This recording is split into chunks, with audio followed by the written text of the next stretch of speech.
Hello, Evelina. How are you? Yeah, I'm good. Having a very full and busy day, but I'm really, really glad that, we brought our lives from Friday into Thursday because I know that Fridays are probably not the best times for, people to engage and participate in. So, yeah, hopefully Thursdays will work better. And yeah, welcome to everyone watching. Welcome to everyone who's curious to explore the well-being and how we can provide for all the employee needs in a working environment.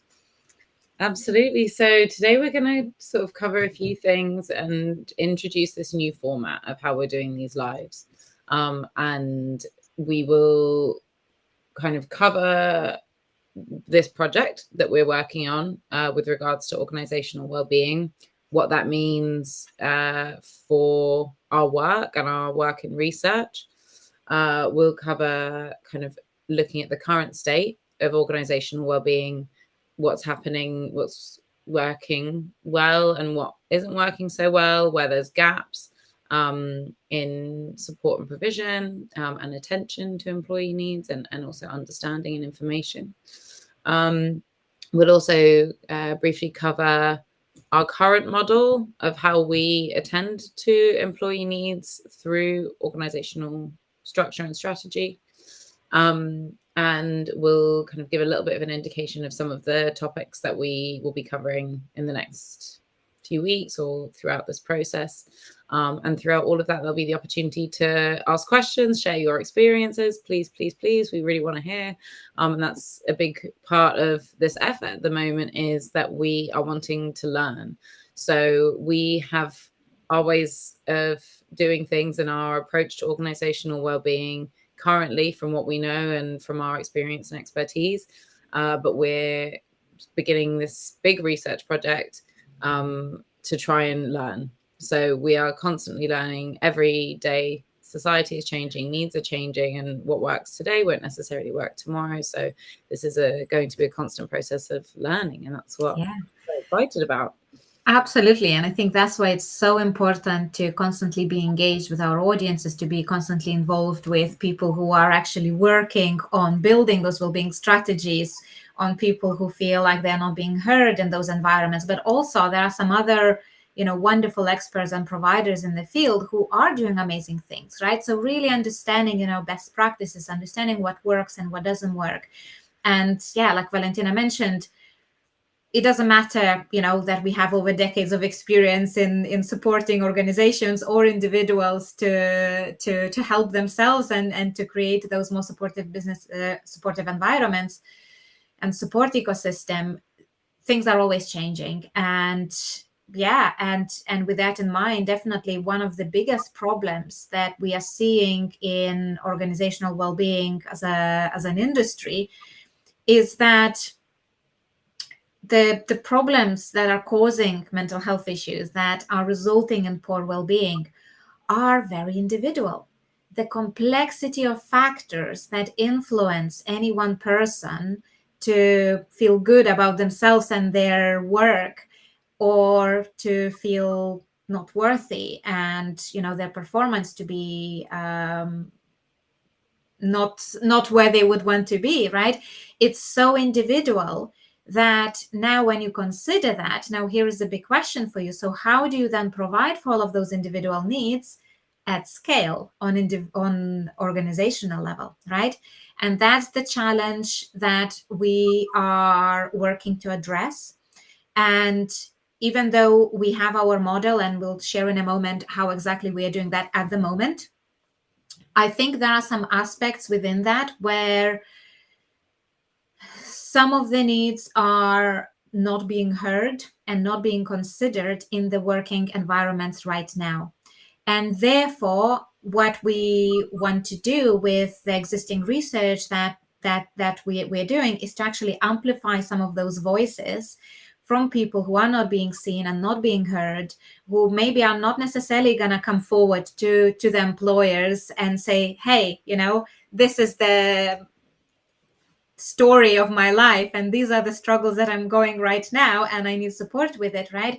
How can we amplify those voices in a way that is confidential, in a way that meets those needs without necessarily, putting labels, diagnoses, or, not necessarily needing to identify, those individuals, but really kind of highlighting the themes that are not being supported in businesses. So yeah, so Valentina, do you want to share a little bit more of from your experience of some of the interviews that we are doing, when we're looking at individual needs, what are some of those themes and maybe identities and groups that are kind of emerging, that we are seeing clearly that their voices are not being heard, like they're not being seen, they're not being considered, and why and how is that a problem? Certainly. So we've been conducting these interviews with people to find out about their experiences in the workplace and with workplace well-being. And so far, topics that are coming up relate to, a lot of it's around provision for seldom heard groups. So people, as examples, things that have been coming up are talking about provision for neurodiversity, and how to adapt the workplace and working structures so that organizations can best serve individuals with neurodiversity, but also so that those individuals can best serve the organization as well. And also looking at, experiences of women, experiences of global majority populations in the workplace, experiences of carers, people with disabilities, and this kind of, I won't get into any of the particular issues, because we'll untangle those and explore those and discuss those kind of topic by topic as these lives go on. But just introducing that those are some of the issues that we're going to be talking about. So if anyone has experience of some of those things, we would really, really like to hear from you, so that your voice can also be included in these discussions and contribute towards the change that we are trying to create in society.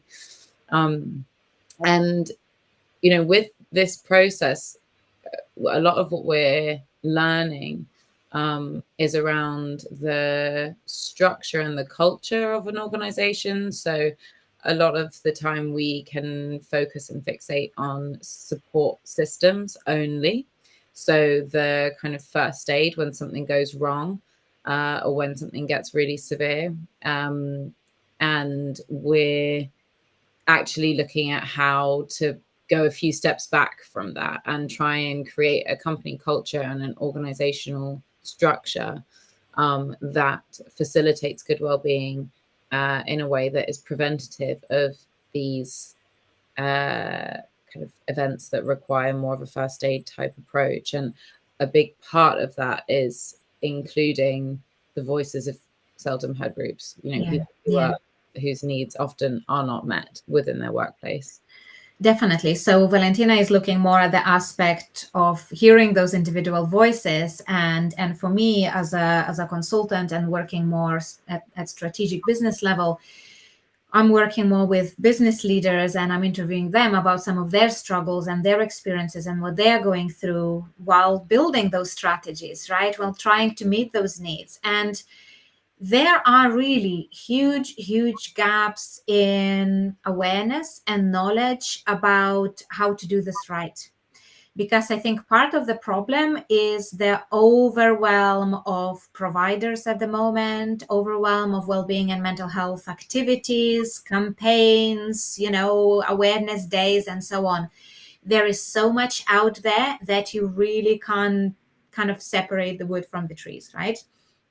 And I think the biggest challenge there for people who are arranging this is choosing some of those, the right ways to do the right things in a way that is mapped out to the business objectives, right? Because it's all very well just to kind of provide for this one person, but also we need to have a big picture and understand that there must be all business benefit in that as well, and we need to match the needs of the individual with the needs of the business. Because if they are in conflict, then simply either that company is not right for the individual, or maybe in some way it's something needs to change within that support culture and so on to kind of reap that benefit on both sides.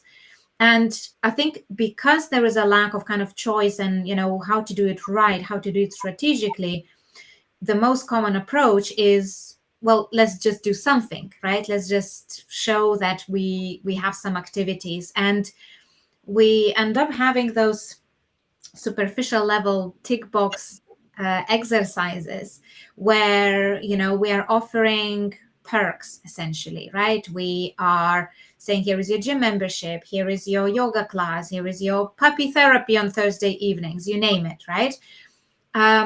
So there are all of those things that are kind of like nice to have, right? And it definitely, that these aspects of encouraging individual to look after themselves and maintain their self-care and good well-being. But if there are no basis to, there is no cake to put that cherry on the top, then the cherry is meaningless in the first place, right? So like, your mindfulness app will not fix your toxic working culture, right? It will not get you out of this toxic working environment, or will not gonna save someone from abusive relationship if they have one in their personal lives. There is no yoga class that will get you out of a lot of kind of traumas and mental health issues that you're going through. There's a lot of concerns that are daily struggles, right? People go through divorce, through fertility treatments, they care for someone. And there are a lot of issues that people feel they can't bring it up. And when they do bring it up, employers often then don't know what to do about this or how to support them in a right way. So there is this challenge. And I see Rob has commented, like, not knowing how to ask and not knowing what to do if I was asked, right? So like, the problems are kind of really a double-edged sword, right? And I think the other challenge that we are seeing is that, okay, on one hand, we have those kind of superficial level initiatives, right? And kind of let's have these perks, instead of actually looking at how to build supportive companies culture, how to really build the well-being inside out, right? How to use the working environment as intervention for people's mental health and well-being, right?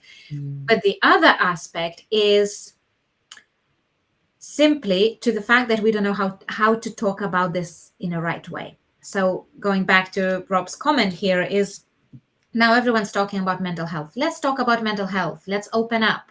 Let's bring the influencer on the stage with lived experiences. Let's invite them to share their journey. And definitely it does a lot of great introduction, and awareness to say, people, this is what people go through. You can really build that empathy and understanding, and you can kind of teach them how to go through this. But at the same time, what we are doing, we're telling people to talk without actually teaching them how to truly listen, right? So now we are opening this box in our workplace environment, and we are saying, bring your troubles to work, right? Talk about these personal experiences. And now somebody says, this is what I'm going through. And we go, oh, I don't know what to do, right? So I spent many, many years working with suicidal people. And, when you really get to understand when they get to this critical point and they don't talk and they don't open up and they don't share how they feel, and the reason why they don't share, you realize that most of them actually tried to share, but the way it was received was more harmful than helpful.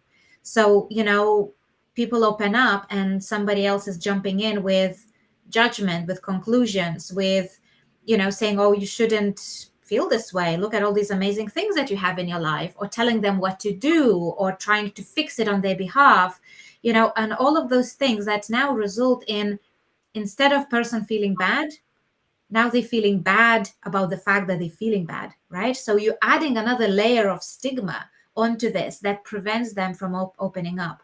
So speaking about it can be a good thing, but only if we teach people how to listen, how to hear, how to hold the space. And there's been, wonderful quote from some of the interviews that we've done, that, when I ask person, what they wish was there for them when they really need it, and, when they are struggling in at work, And they said, I want people to believe in me when I don't believe in myself, right? When you are at your most vulnerable, when you are the most weak, you don't want people to start doubting you, your performance. Can you still deliver? Are you still okay to work here, right? You want someone to believe in you and say, you got this, right? But how to do that right at organizational level, at the culture level, it's challenging, right? So that's where some of our ways of working and some of our support comes in, because we can guide people from kind of both angles. It's not just about having those conversations. It's really listening. It's really the quality of questions that we ask and the way we respond will result in that person either asking for help and going on the journey of recovery, or potentially shutting down and being resentful and potentially taking their own lives. So I think our response is crucial, and it's way underestimated from that point of view. Absolutely. And with that in mind, Ashwini, thank you for your question. Are employers also responsible to help out in personal issues, which is causing mental health issues? So we would say that not only is there a level of responsibility, but that it's actually beneficial for both parties if they do. So there's the capacity for a lot of progress when an employer supports with personal issues. And that's because when, at work, that occupies a lot of your time and attention and energy. And we can't expect this really rigid boundary between our personal lives and our work lives. Our personal issues and our personal lives will undoubtedly affect how we are at work. And therefore, if that issue is making it into work, it is the employer's responsibility and also in the employer's interest to respond to that personal issue in some way. Now, there is, of course, a shared responsibility. It's not the employer's responsibility to fix the whole situation, but having that open communication, like you were saying, Evelina, about somebody being able to share what's happening in their lives with their employer, that is a fundamental that will really change things. And I think obviously there is a boundary, so Ashwini, definitely this is really, really great question. We're really glad you're asking this, because there is a line, right? And like Valentina said, employer is not responsible in fixing those problems, right? You cannot go out and start fixing all of the personal problems that people have. However, it's the environment in which person is embedded in a way, through their work, can make them or break them. So if you look at, let's say we work with very, very vulnerable individuals, people who have lifelong mental health conditions, people who are kind of suffering from a lot of vulnerabilities and very difficult situations in their personal life, but you can place them in a very supportive working environment. You can really try to understand what are their needs, and they still thrive, and they still excel on their expectations, and they can perform at their best level. But then on the other hand, you can have very, very strong individuals who are very resilient, who don't necessarily have any personal problems in their life, if you want to kind of class it at that kind of high level. But you put too much pressure, you don't give them enough support, and they will still end up burning out eventually, right? So I think it's really, that line is really blurry. And of course, workplaces are expected to support their employees, but that doesn't mean that workplaces have to become place of therapy, right? That's not their responsibility. So it's also very, very important to know where are your specific boundaries are, and how far you are willing to go to support your employees within the workplace, and where it goes beyond your capacity, and where and when external expertise is needed. And from that point of view, then employer's role is only to direct them to these external supports, right?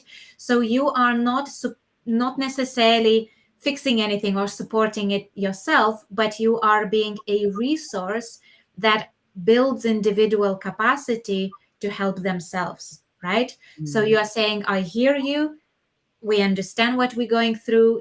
This is how much we can do in the workplace, and these are these other things that we can't do, but hey, here are some place to go for you. Here are some resources that we can make accessible for you so you can get better, right? And I think that's the crucial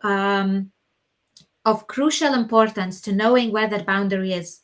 And that will differ for every business, right? There are businesses who have on-site mental health coaches, right? Therefore, people can go and speak to them at any time with any struggles, and employers pay for that.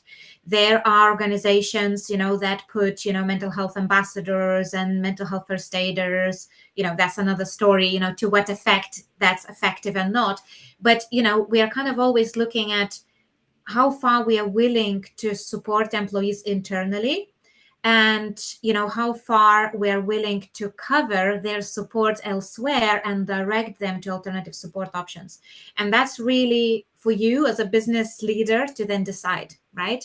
Like where our business wants to sit.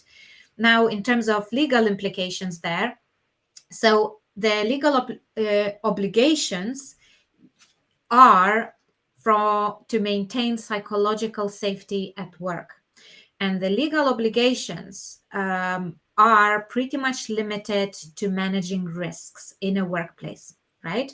So the legal obligations are to make sure that the workplace is not damaging mental health of individual, that it doesn't have a detrimental effect on their well-being, that it's not gonna cause the burnout. Because as we know, like workplace burnout is one of the biggest issues in a workplace. So at the moment, really, the legal obligations kind of end there. Protect them from harm, protect them from any abuse, protect them from any risks, protect them from burnout, and so on. But the problem that we are having with this, and Valentina will also contribute to this, is that we are not doing the right thing for employees if all that we do is just protect our business, right? Right. And in a way, there is a level of kind of, prevent the harm and just prevent the risks. But by doing that, we are looking at things at very superficial level, right? We are not going into enough level of depth where we really try to understand what support does this individual need? What are these crucial pieces of information that are missing for us to make that decision about how fast support we contribute to the workplace and to the individuals, right? And it's quite a complex decision making for sure. Yeah. Certainly. And kind of just to go back on, or to look back at kind of how we can influence experiences at work. So when even in small companies, in larger companies, a lot of the time your relationships with people at work are a huge influence over your psychological safety, as Evelina mentioned. And so if we think about this as kind of the extended relationships and wanting to have healthy relationships, that involves knowing where your boundaries are in terms of what you can and can't do. And that's for both sides to know where those boundaries are as well, knowing where, and with that comes knowing where the end of your expertise lies and where you need to call in external expertise, knowing what you're both needing to contribute and what you both need from the working relationship. And really trying to address those things within the structures and the policies and the practices of the workplace can have a huge effect. So often when we think about these things, we think about particular interventions. And kind of there's been a little bit of chat in the comments about kind of what sort of interventions to take, when somebody is having a mental health issue. And I realize I said this before, but I'm kind of wanting to emphasize that this isn't just about what to do when something bad happens or when someone is already struggling. It's about creating an environment in which someone is more likely to be able to have resilience with issues that might be happening outside of work, because of the state of care and psychological safety within the workplace. Yeah.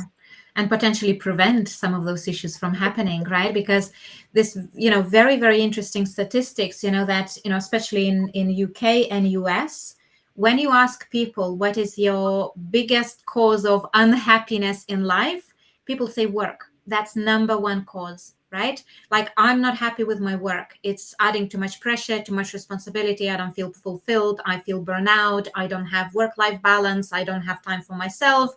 It resulted, my career ambitions resulted in breakdown of my family. It's all of those things that come up.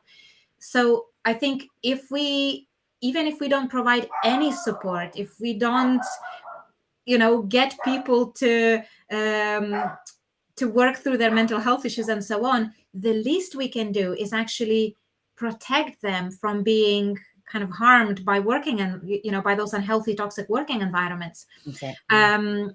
Mish, I don't know how if I'm pronouncing your name right. Probably got it completely wrong.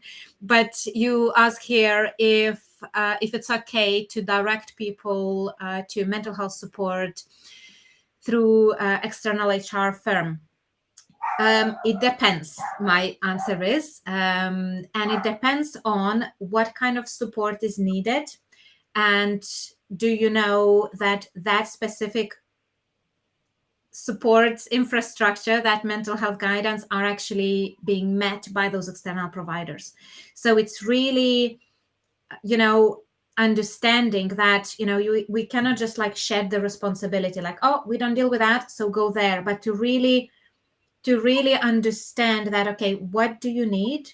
How does that support need to look like?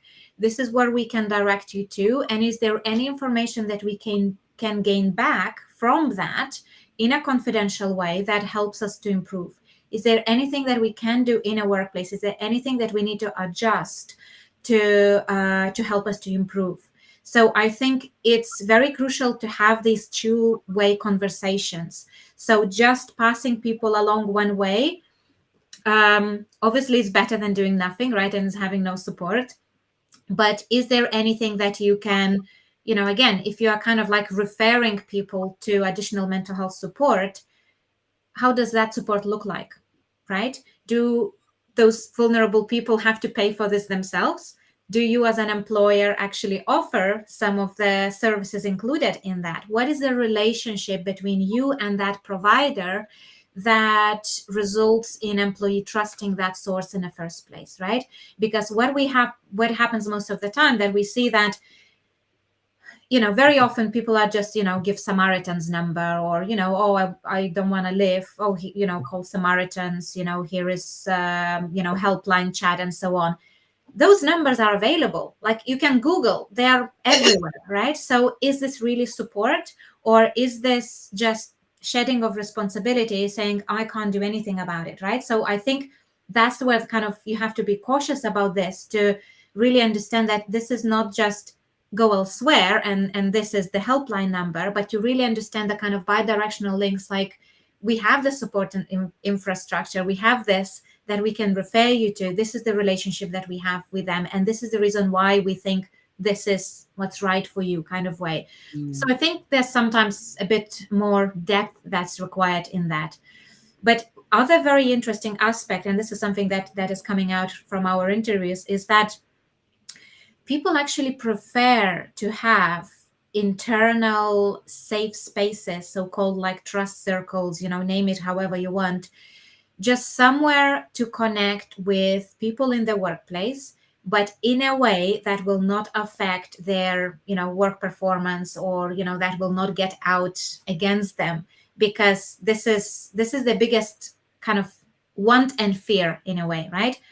I want to have a safe, confidential space where I can go in a workplace and just share whatever is on my mind, whatever is in my life, whatever is happening in my private areas of my life. I'd like to have a safe space to go and share. But at the same time, I'm cautious that if I share that within the workplace, will it come back against me, right? If I share this with my line manager, will then they say, oh, I'm not going to give you this promotion because that's going to put even more pressure on you, right? So people are too cautious, and the way we handle those conversations have to be really within kind of these circles of trust and safety to allow them to do that. So there is also we can see that employees have that preference to have support internally rather than to be directed to external supports. And examples where we've seen it work the best is when there are blended approaches, where something is being done internally but actually facilitated by external providers. So this way it's probably some of the healthiest ways of starting to bring that support out.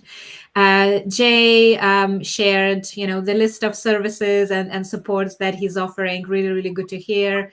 And we're always looking to work with variety of providers and so on. So yeah, feel free to get in touch with us.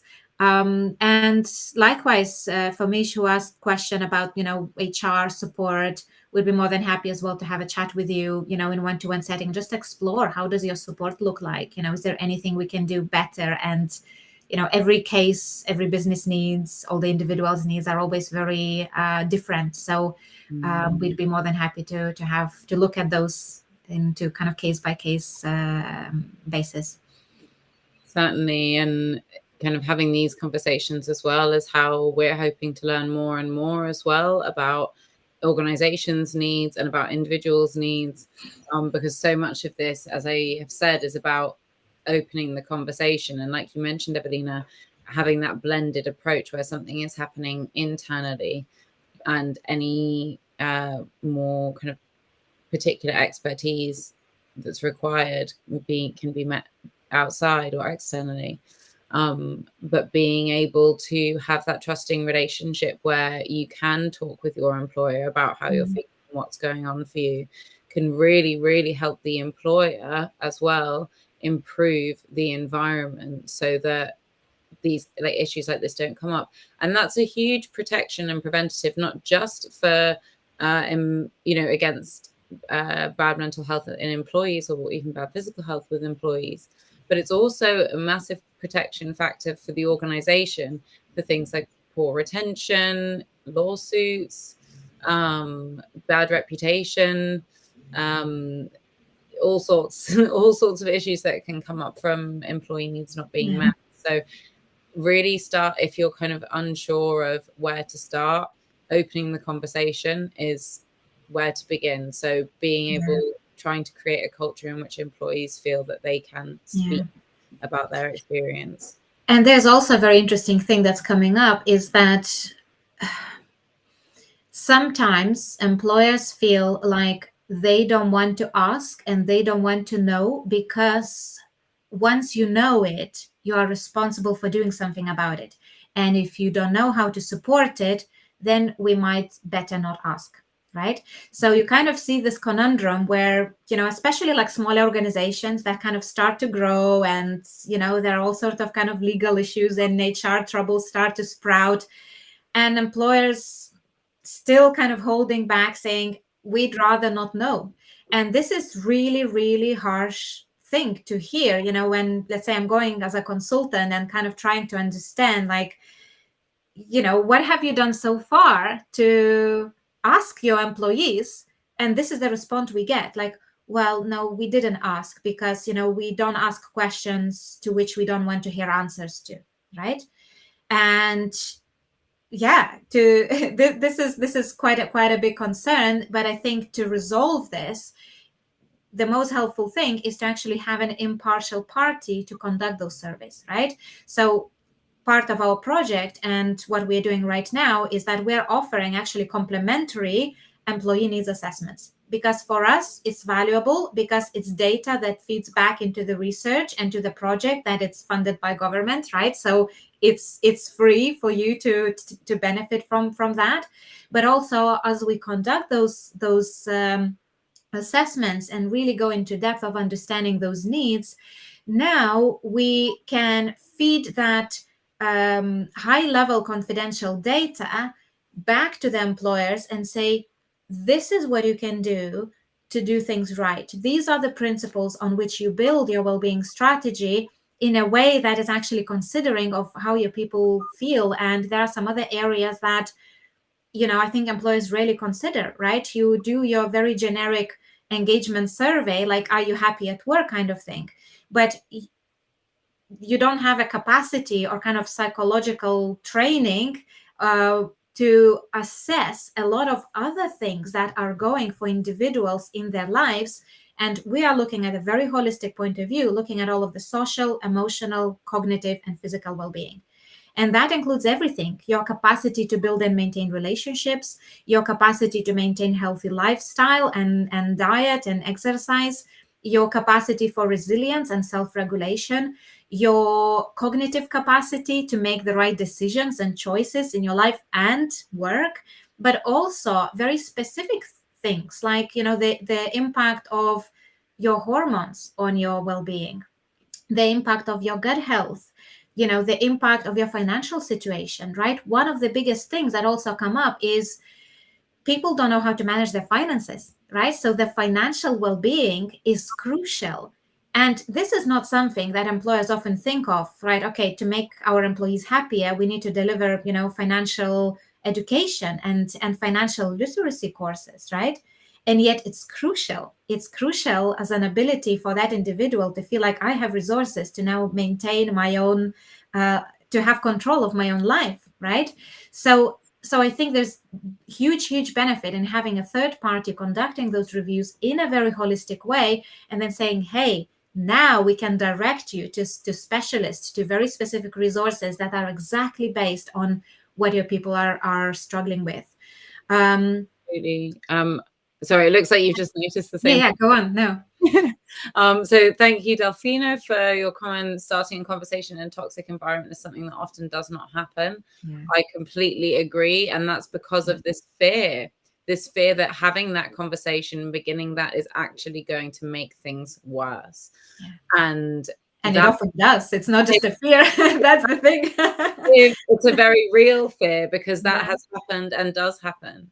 And that is exactly why having an impartial organization or an impartial intervention can be really, really useful, because being able to feedback within an employee needs assessment, for example, or employee feedback form about your experience anonymously, and then having that interpreted or kind of put together as a feedback within a consulting sphere to the employer to say, okay, this is the experience of your employees and this is how it can be addressed within your strategy.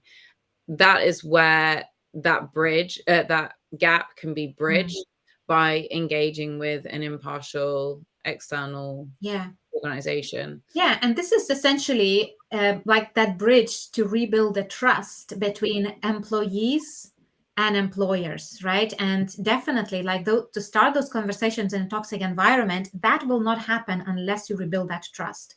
So that third party can essentially play a role of a mediator, where you are going and understanding some of those needs and some of these issues, and then facilitating this conversation on a both way, but actually in a confidential way. So, those parties don't ever have to face one another. They go through intermediary, where we filter the information and we present it in the language that now the other party will be receptive to hear and to participate. So yeah, absolutely. And thank you so much for everyone. Thank you, Delphina. Have a lovely day. Well, I'm sure we'll continue many conversations from here. And there is so much more to address, and we definitely would love to invite you guys to take part in our research. So the links are on my profile, on Valentina's profile. We'd love for you to have conversations with us to explore how else we can do more of this research. And because we are now running this government-funded pilot and trial, we are offering consulting and employee needs assessments at no cost to you. So if any one of you listening and think that would be useful for your organizations, feel free to reach out to us and we can explore what can be done there. Absolutely.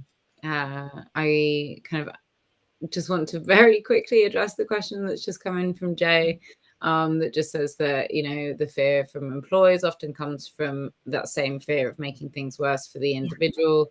And I just want to kind of say with that this is exactly what this kind of project is hoping to tackle, is being with this, we're wanting to create standards and guidelines for strategies for employers, so that employers feel empowered to act, to respond, and to have the conversation without or with less fear for making things worse, because you have the information about how to carry it out, and you also have the framework for implementing it and for measuring the success of interventions. Absolutely. And I think, in line with Jay's comment, but also, Rob has commented earlier as well, like, conversations really make things worse, right? It's the start of something. It's really first step to the next step. But there are too many obstacles to those conversations in the first place. And if there are no support infrastructure, if there is no safety, if there is no confidence in having those conversations, that's when it can make things worse, right? When we tell people, speak about this, but then we freak out as soon as they open their mouths. When we say, we want to support you, and then like, oh, that's not our responsibility, right? So it's conversation itself will not harm. Well, with some rare exceptions, of course, there are cases of abuse and discrimination, and where people share vulnerable things and it is being used against them, in that working environment. Of course, there are cases, but if you genuinely want to help someone, then that conversation will is the least you can do. But there are too many obstacles to have those conversations, and to make sure that they are set up in a safe, trusting environment with the right support ecosystem is really, really crucial. And like we said, third party can be a good starting point to help to rebuild that trust, to kind of rekindle some of those conversations, and to create these safe hubs and safe spots where people can just rebuild the trust and start opening up. Absolutely. I think that's probably a good starting point for all of this, and we can kind of close things off today. But thank you all so much for your contributions. Really, really appreciate it. These conversations are going to be happening at the same time every Thursday. every Thursday, and there'll be an event beforehand, so you know what we'll be talking about. And we really encourage you to keep joining, keep participating, so that you can benefit from the things we're talking about, but also we can hear your experiences, and we can start tackling this together. Yeah, absolutely. And feel free to also ask us specific questions, and what are things that you would like us to discuss next. And we can definitely look into topics of conversations. Well, next week we actually wanted to look specifically at diversity needs and different labels and conditions that we have, and how do we address those, how do we have some of those conversations where there are some diagnosed conditions, or maybe somebody else is having a condition without them knowing themselves. How do you also handle that? So we really look at some of these kind of more from diagnostic criteria point of view, and where kind of legal obligations and responsibilities of employers lie in that space. So join us next week, and please share with us any comments, questions, suggestions, and join the conversation. We'll speak to you soon. Looking forward to it. Speak to you all then. Thank you, Valentina. Speak to you later. Bye. Thanks.